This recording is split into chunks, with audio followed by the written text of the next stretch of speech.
The U.S. government recently extended the nationwide eviction moratorium that will help keep millions of people in their homes, even if they can't pay rent because of the pandemic. It's bringing both relief for those struggling to pay rent and plenty of concern from landlords who say they're missing out on money. Joining us now to talk about the impact of the eviction protection is Diane Yentel. She is the CEO of the National Low-Income Housing Coalition. And we're also joined by Yahoo Finance's Danny Romero. Great to have you both here. And Diane, I'm going to start with you. What are you hearing right now from members regarding the kind of help they're able to receive in terms of rental assistance? Well, there's a lot of concern. The emergency rental assistance that Congress provided should be enough to cover all the rent and utility arrears that tenants accrued during the pandemic, but the money is getting out much too slowly. As of the end of June, only about $3 billion of $46.5 billion appropriated had been spent. The number is increasing. The month of July was better. Some programs are really ramping up and getting that money out quickly. Many others still lag behind. And meanwhile, while the eviction moratorium has been extended through early October, there are legal challenges to that moratorium. The U.S. Court of Appeals will likely rule any minute, any day. And then the next step will be the U.S. Supreme Court. And so the challenge is that we may not have until October 3rd for the moratorium to remain in place. So there's even more urgency to get that money out quickly. We hear every day, we get dozens of emails and calls here at the coalition from tenants who have applied for money, who are desperate to receive that money, who are scared they're going to lose their homes if they don't get it in time, but who haven't received that money yet. And Diane, in a recent study by the Urban Institute, they found that more than half of renters and 40% of landlords are not even aware of this federal assistance. And I know that each state had to come up with their own program in the way that they were going to distribute these funds. Why is there a lag and lack of knowledge? Yeah, that's one of the main challenges right now.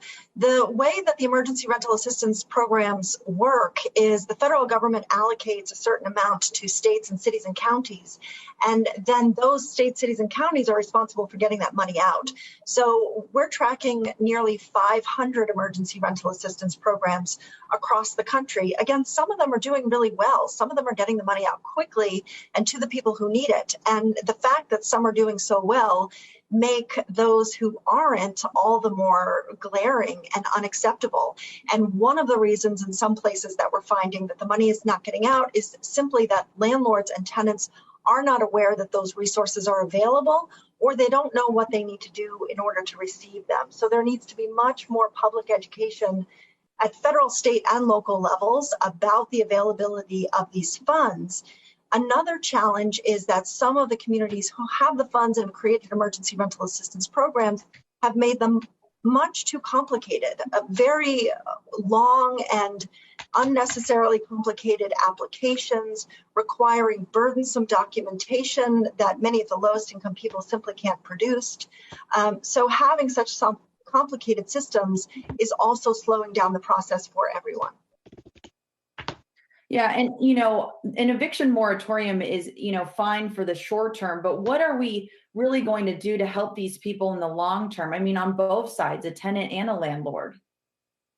Right. The eviction moratorium, it's been essential. It's been a lifeline. It has kept tens of millions of people who otherwise would have lost their homes during a global pandemic stably housed during it. But it's always been a half measure because the rent is still due and low-income tenants struggled to pay it and fell behind during the pandemic. That's why the emergency rental assistance has been so essential for Congress to appropriate, and it's why states and cities need to do more and better and faster to get that money out to the tenants who need it as quickly as possible before the moratorium inevitably expires or ends.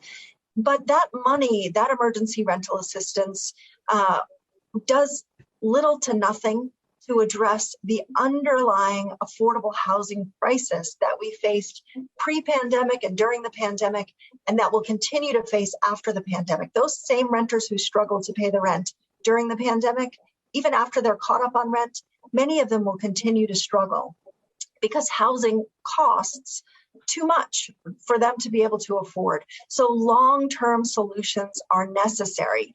And, the good news here is that Congress is currently negotiating a multi-trillion-dollar infrastructure and reconciliation package that could include over $300 billion in housing investments. So we have an opportunity now to ensure that those funds are allocated and that they are targeted toward the solutions that keep the lowest income people safely and accessibly and affordably housed. Those are the kind of long-term solutions that are needed. Yeah, and also in your recent report, there was a pretty alarming graph that shows that 56% of renters have had to cut back on food expense. And I know that survey was done specifically in LA County. But as this goes on, will we see more of that? We've seen that throughout the pandemic and even before the pandemic. The thing to understand about the crisis that we face now is that before the pandemic, we had a shortage of 7 million homes that were affordable and available to the lowest income renters.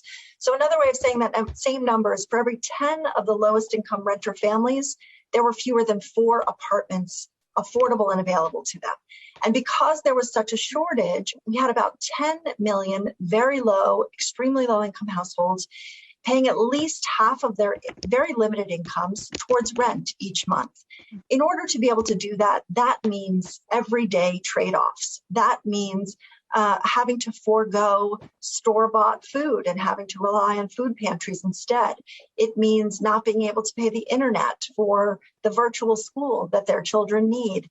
It means borrowing money, using credit cards to pay the rent, all unsustainable solutions. And again, it's because the gap between what the lowest income people earn or otherwise bring in is great. And the gap is growing between what they earn and what rent costs. So solutions are needed to make homes affordable for those lowest income people. Solutions like permanent rental assistance for the lowest income households. Every eligible household should be able to receive longer term housing subsidies when needed. And building more apartments and ensuring that we're building them at a level that's affordable to those lowest income people with the greatest and the clearest needs. All right, Diane Yentel, CEO of National Low Income Housing Coalition, and our own Danny Romero, thanks so much.